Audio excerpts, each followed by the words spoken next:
All right, let's talk about two things right here. One, again, is going to be a thing that Abraham Lincoln's going to do to help bring this war to an end. It's going to be called the Emancipation Proclamation. But before that, let's talk about a battle that encourages Abraham Lincoln to do this. All right, the battle is called Antietam. Antietam, the bloodiest single-day battle of the entire war. Man, it's bad. Bloodiest single-day battle of the entire war. Half the soldiers there that are killed, we don't even know who they are. That's how bad it is. It's bad.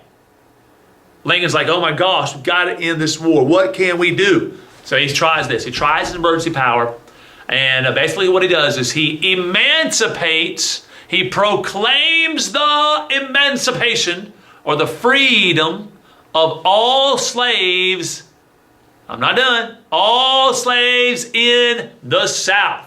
The Emancipation Proclamation frees all the slaves down here in the pink states. Not in the green states. Remember, we're divided. But in the pink states.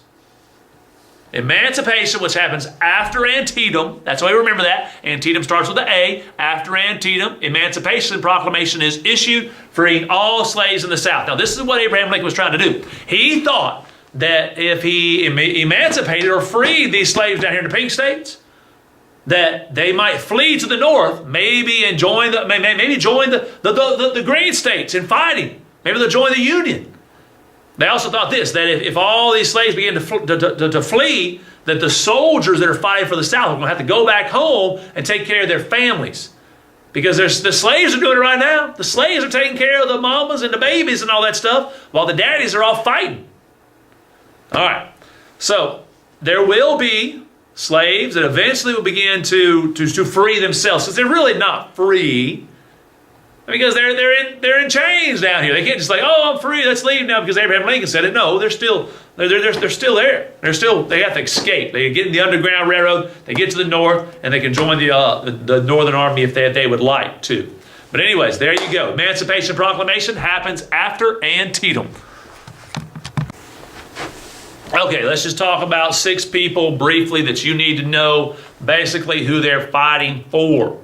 Okay, let's start off with the North. These are the Northern folks that you need to know. You all know that their head person, their leader, their president is Abraham Lincoln. You all know that. That's the president of the United States, but in this case, just the green states, the North, because the South's not recognized them. They have their own president. Down here, they have their own president in the Confederacy. His name is Jefferson Davis. So we have 2 presidents, Abraham Lincoln, Jefferson Davis. All right. Now we also have, each side has their own head general. And those generals later in the war will surrender to each other. Or excuse me, one will surrender to the other. And those generals are these. All right, in the green states or in the North, you have Ulysses S. Grant. Some good stories about him. Go read about him. Ulysses S. Grant is the head general in the North. There's only one guy above him. That is Abraham Lincoln. And then, in the South, living down here in Georgia, that's why we have a car named after him in the Dukes of Hazzard. His name is Robert E. Lee, or General Lee. All right, at the end of the war, Robert E. Lee, being the head general of the South, only one guy ahead of him, Jefferson Davis, Robert E. Lee again will be surrendering to Ulysses S. Grant at a place called Appomattox Courthouse. All right, so there's your 2 head generals, and you have your 2 head presidents. All right, and then there's one unique general that you need to know from each side. All right, the unique general you need to know, or important general from the North, his name is Sherman. William Tecumseh Sherman, a very vicious man. He had a great strategy to help destroy basically the South, and he does. He destroys the South Industrial Base in the Battle of Atlanta as he goes through what's called Sherman's March to the Sea. He starts in Chattanooga, right up top of Georgia, goes through Atlanta, destroys our industrial base in Atlanta, goes all the way down to Savannah, basically destroys and burns everything from Chattanooga all the way down to Savannah, help destroying the South. That's Sherman, William Tecumseh Sherman. And then that one special general you need to know from the South, who is really loved and respected by both sides for his love and compassion and sincerity in his religious beliefs. That is going to be Stonewall Jackson. That's right, Stonewall Jackson. He would stand like a stone wall because he believed that God had decided when he would die. and that no man and no bullet would decide when he was going to die. It was going to be God. So if a bullet was going to enter his body and bring his life to an end, that's because God wanted it to. All right, he will die early in the war, and it will cause Robert E. Lee a lot of grief and pain and suffering. So there's 6 guys again. Here we go. Abraham Lincoln, President of the North. Jefferson Davis, President of the South. Robert E. Lee, the head general of the South. Ulysses S. Grant, the head general of the North. William Tecumseh Sherman, an important general in the North. And Stonewall Jackson, important general in the South. 6 guys you got to know. Okay, let's briefly look at some of the details of some major battles. Let's start with one we've already mentioned, that is Antietam. All right, the year and month is September 1862.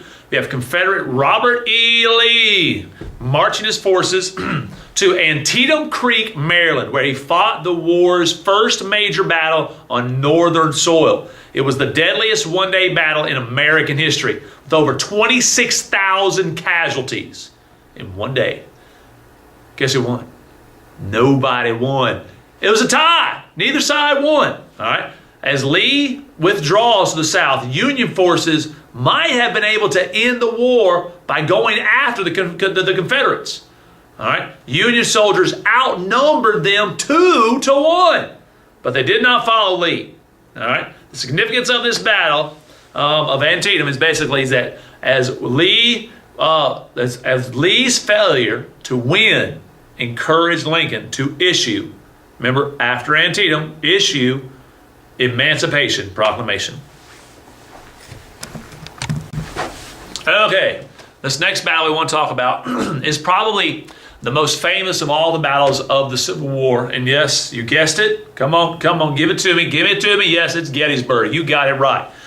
The year, 1863. It's April. All right, Confederate General Robert E. Lee marches into Pennsylvania, where he was met by Union troops at Gettysburg, okay?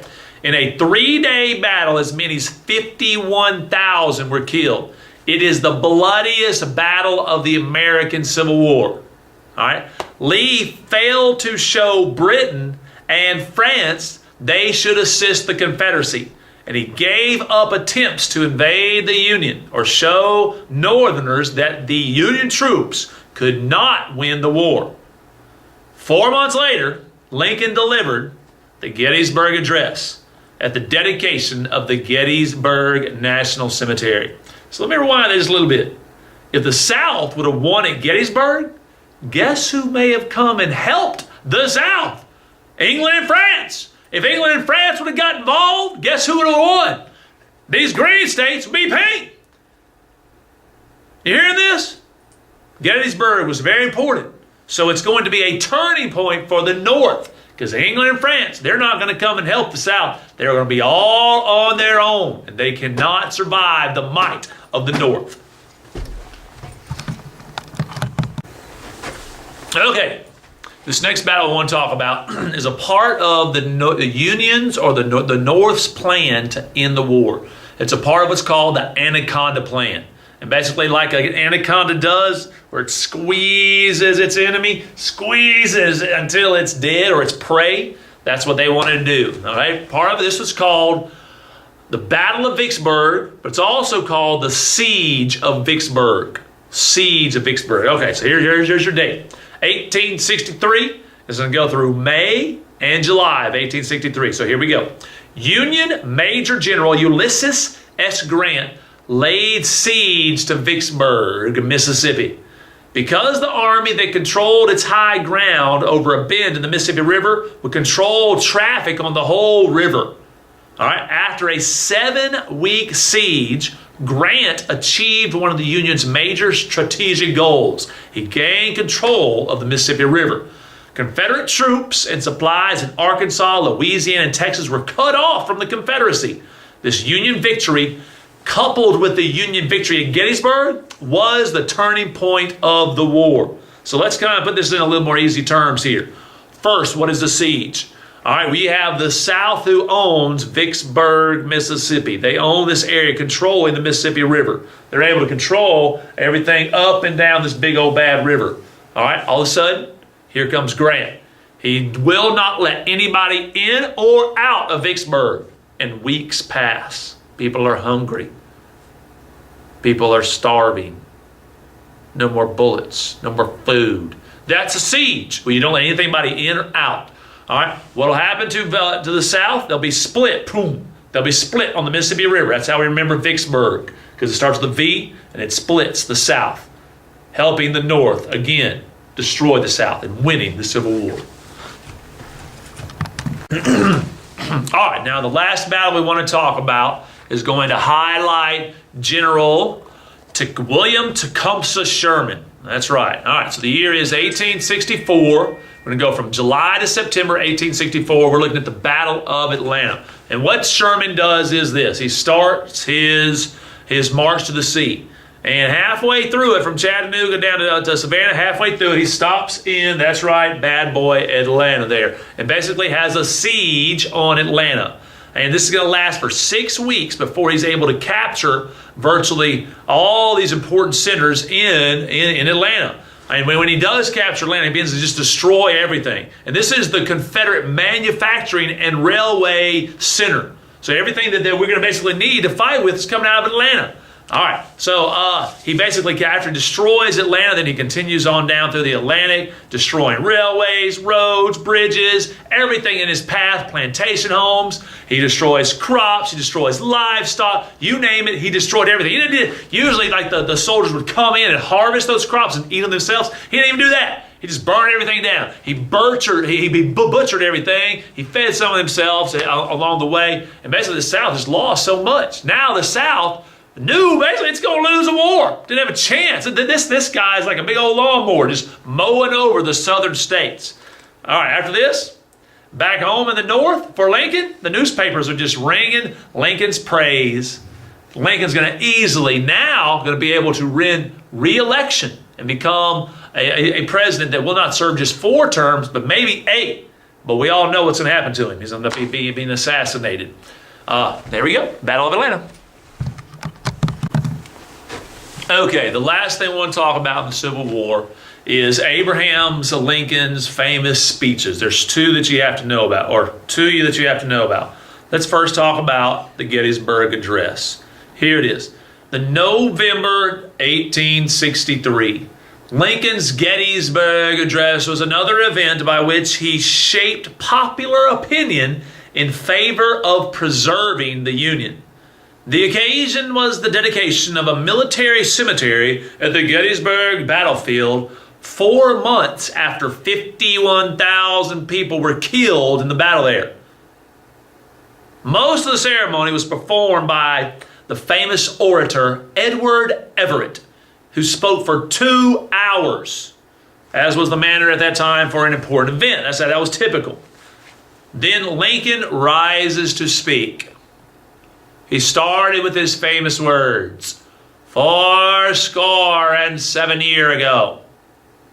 He spoke for just 2 minutes in what is now considered one of the greatest speeches in the English language. That's what Frederick Douglass said anyways.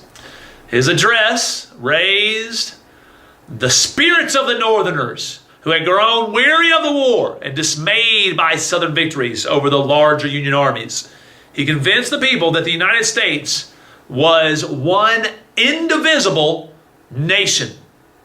The Gettysburg Address. All right, in our last little bit here, we have again Abraham Lincoln's speeches. We're going to talk about Abraham Lincoln's second inaugural address. And if you don't know what that means, it means this. He will be re-elected president in 1864, and he'll give a speech after he's re-elected. It'll be called his inaugural address. And since he's being elected the second time, therefore you have the second inaugural address. So basically you have this. When he delivers his second inaugural address, Union victory over the Confederacy was certain, and Americans foresaw an end to slavery. Instead of boasting about the victory, the North won, Lincoln began to express sorrow that the states had not been able to resolve their differences peacefully. However, he clearly stated that the slavery was such an evil thing that the North was going to have to basically end it. All right. Nevertheless, he urged Americans not to seek revenge. That bothered some folks. Some folks want revenge on the slaveholders. And instead, he began to urge our next big topic called Reconstruction. Reconstructing this pink and green into red, white, and blue. All right, here's some words from it. With malice toward none. With charity for all. That means with no vengeance toward anybody, and love for all. Now, at the end of the Civil War, Lincoln formed what would become the popular memory of why the war was necessary. He said it had been fought to preserve the Union, to preserve the red, white, and blue as an indivisible nation of citizens who would no longer profit from wringing their bread from the sweat of other men's faces, from taking their earnings from the labor of unpaid slaves. So again, that brings us back to what we talked about at the beginning. He recognizes that the war started to preserve the Union. And as the war went on, there was a second cause to continue fighting, and that is to end slavery for this indivisible nation, not of green and pink, but of red, white, and blue. God bless America.